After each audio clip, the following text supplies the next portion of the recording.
जय हिंद दोस्तों। डॉक्टर को समाज में भगवान का रूप इसलिए माना जाता है क्योंकि वे जीवन और मृत्यु के बीच के कड़ी में एक रक्षक की भूमिका निभाते हैं। ये अपने ज्ञान और सूझबूझ से मरीजों की जान बचाते हैं। अपनी जान की परवाह किए बिना महामारी के दौरान ये मरीजों की सेवा में लगे रहते हैं। अच्छे डॉक्टर केवल इलाज ही नहीं करते बल्कि मरीजों की मानसिक स्थिति को समझकर उन्हें सांत्वना और शांति भी देते हैं। यह कड़वा सच है कि जिस पेशे को पवित्र माना जाता था उसमें कुछ लोगों के लालच ने समाज के भरोसे को हिलाकर रख दिया है। आज समाज में डॉक्टर्स को भगवान, ईश्वर का रूप, जीवनदाता इत्यादि कहकर संबोधित नहीं किया जाता बल्कि राक्षस, दलाल, अंगों का व्यापारी इत्यादि कहकर संबोधित किया जाता है। और इस संबोधन के पीछे भी कई ठोस कारण हैं। समाज में डॉक्टरों के प्रति बढ़ते अविश्वास और राक्षस, दलाल, अंगों के व्यापारी जैसे कड़वे शब्द के पीछे केवल धारणा ही नहीं बल्कि कई सरकारी रिपोर्ट्स और जमीनी आंकड़े इसके साक्ष्य देते हैं। आइए समझते हैं कि डॉक्टर के कमीशन का खेल कैसे काम करता है आज के इस वीडियो में। कट प्रैक्टिस का कड़वा सच। यह चिकित्सा जगत का वो काला सच है जिसमें एक डॉक्टर हॉस्पिटल या डायग्नोस्टिक सेंटर दूसरे डॉक्टर्स को सिर्फ और सिर्फ इसलिए पैसे देते हैं क्योंकि उसने अपने मरीजों को इनके पास भेजा है। इसे आसान भाषा में मरीजों की दलाली कहना गलत नहीं होगा। द टाइम्स ऑफ इंडिया के रिपोर्ट के अनुसार यह एक ऐसा संगठित भ्रष्टाचार है जो मरीजों के इलाज के खर्चे को बेवजह ही बढ़ा देता है। जहां मरीज एक कस्टमर और उनके इलाज का सौदा हो जाता है।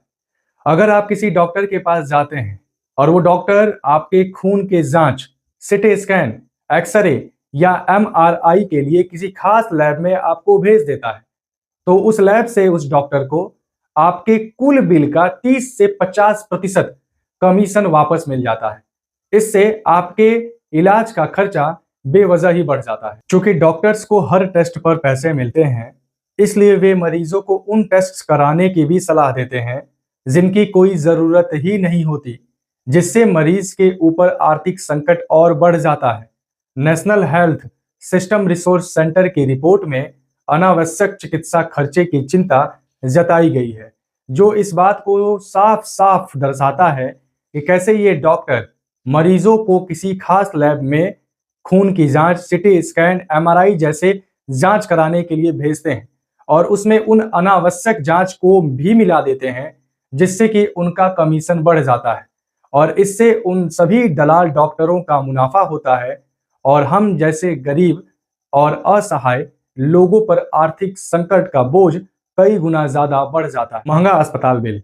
यदि कोई छोटा डॉक्टर या छोटा प्राइवेट क्लिनिक अपने मरीज को किसी बड़े हॉस्पिटल में रेफर कर देता है तो वो बड़ा हॉस्पिटल उस रेफरल के बदले उस छोटे डॉक्टर या उस छोटे प्राइवेट क्लिनिक को एक फिक्स रकम देता है और यह पैसा मरीज के अस्पताल के बिल में जोड़ दिया जाता है और फिर जो पैसा उस छोटे डॉक्टर या उस छोटे प्राइवेट क्लिनिक के रेफरल के बदले में दिया गया था उस मरीज से वसूला जाता है जिसको कि ये छोटे डॉक्टर या छोटे प्राइवेट क्लिनिक वाले उस बड़े हॉस्पिटल में रेफर किए थे। और ये कोई साधारण बात नहीं है बल्कि इसका हम सभी भुक्तभोगी हैं। पुणे में रेडियोलॉजिस्ट और पैथोलॉजिस्ट पे किए गए एक अध्ययन के अनुसार यह पता चलता है कि लगभग 70 से 80% डॉक्टर निजी प्रैक्टिस में कमीशन या रेफरल फीस के इस खेल में पाए गए हैं।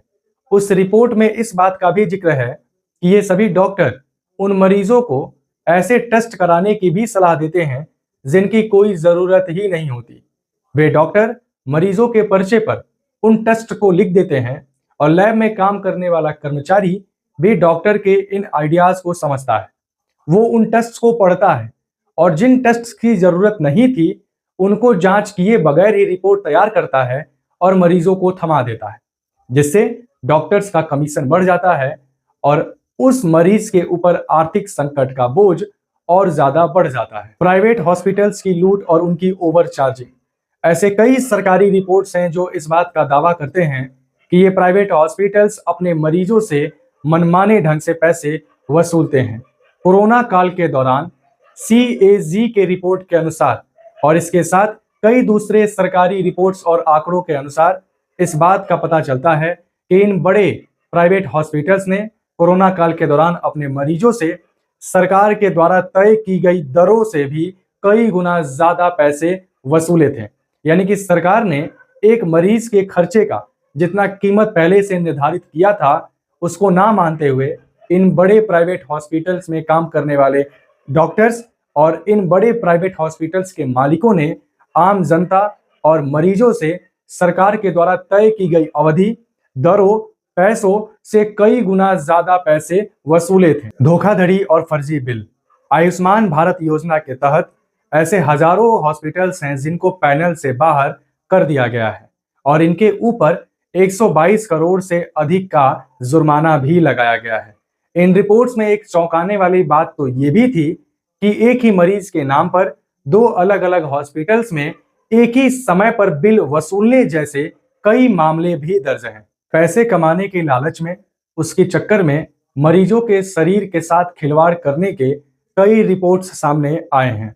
भारत देश के प्राइवेट हॉस्पिटल्स में सिजेरियन डिलीवरी की दर विश्व स्वास्थ्य संगठन वर्ल्ड हेल्थ ऑर्गेनाइजेशन WHO के मानक से कई गुना ज्यादा अधिक है। कारण नॉर्मल डिलीवरी की तुलना में इसमें कई गुना अधिक पैसे मिल जाते हैं। किडनी और शरीर के दूसरे अंगों का व्यापार। मुंबई के हीरानंदानी हॉस्पिटल और ऐसे कई संस्थानों के डॉक्टरों की गिरफ्तारी इसलिए हो चुकी है क्योंकि वे अंग व्यापार यानी कि ऑर्गन ट्रेड में शामिल थे, जो इस पेशे पर एक काला धब्बा है, काला दाग है। अब जरा सोचिए, डॉक्टर बनने की शुरुआत ही डोनेशन या रिश्वत से होती है, तो वे सभी लोग डॉक्टर बनने के बाद डोनेशन या रिश्वत में दिए हुए पैसे को वसूलने के लिए गलत रास्ते को अपनाते हैं। मेडिकल काउंसिल ऑफ इंडिया के पूर्व अध्यक्ष को ही एक मेडिकल कॉलेज को मान्यता दिलाने के लिए 20 मिलियन रुपए रिश्वत लेने के आरोप में गिरफ्तार किया गया था। ऐसे कई रिपोर्ट्स हैं जो इस बात को बताते हैं कि मेडिकल कॉलेज के डीन को एडमिशन दिलाने के बदले लाखों रुपए के रिश्वत लेते हुए रंगे हाथों पकड़ा गया है। दवा कंपनियों का उपहार और उनका जाल, ये कैसे काम करता है, जरा इन्हें भी हम समझते हैं। आज ज्यादातर डॉक्टर जेनरिक और सस्ती दवाइयां लिखने के बजाय वे महंगे और ब्रांडेड दवाइयां पर्चे पर लिखते हैं, जिनसे कि उनका और उनके हॉस्पिटल का फायदा होता है। ये ब्रांडेड और महंगी दवाइयों की कंपनियां उन डॉक्टर को विदेश दौरे पर जाने के लिए खर्चे देते हैं, उन्हें महंगे उपहार देते हैं और इसी लालच को दिखाकर और इसी लालच को पूरा करने के लिए ये सभी डॉक्टर उन ब्रांडेड और महंगे दवाइयों को लिखकर मरीज के ऊपर आर्थिक बोझ को बढ़ा देते हैं। नेशनल मेडिकल कमीशन ने ऐसे फर्जीवाड़े काम करते हुए पकड़े जाने पर डॉक्टरों के लाइसेंस रद्द करने के कठोर नियम बनाए हैं। लेकिन सवाल ये बनता है कि इतना कठोर नियम होने के बावजूद भी 70 से 80% डॉक्टर इस कमीशन के खेल में, रेफरल फीस के इस खेल में, ब्रांडेड और महंगे दवाई लिखने के इस खेल में शामिल क्यों होते हैं? क्या ये नियम सिर्फ और सिर्फ लिखित रूप से है या इन नियमों का प्रयोग व्यवहारिक जीवन में होता है? ऐसे कितने डॉक्टर्स पकड़े जाते हैं और जिस समस्या के समाधान के रूप में ऐसे नियम को बनाया गया, तो फिर आखिर उस समस्या का समाधान निकलता क्यों नहीं है?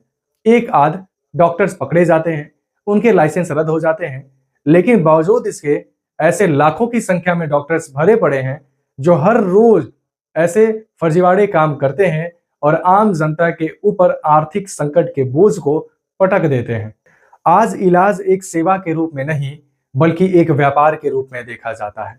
आज मरीज को एक इंसान के रूप में नहीं बल्कि एक कस्टमर के रूप में देखा जाता है। सिर्फ और सिर्फ ये कुछ मुट्ठी भर दलाल, राक्षस, लालची डॉक्टर हैं जो इलाज को सेवा नहीं बल्कि व्यापार समझते हैं, मरीज को इंसान नहीं बल्कि कस्टमर समझते हैं और इसी वजह से अच्छे डॉक्टरों के समुदाय की अच्छी छवि भी खराब होती चली जा रही है। और यही कारण है कि समाज में सेवा का भाव धीरे धीरे घटता चला जा रहा है और व्यापारिक दृष्टिकोण बढ़ता चला जा रहा है। जैसे एक सड़ी मछली पूरे तालाब को गंदा कर देती है, ठीक वैसे ही कुछ भ्रष्ट डॉक्टरों के वजह से उन ईमानदार डॉक्टरों को भी संदेह भरी दृष्टि से देखा जाता है जो दिन रात निस्वार्थ रूप से मरीजों की सेवा में लगे रहते हैं।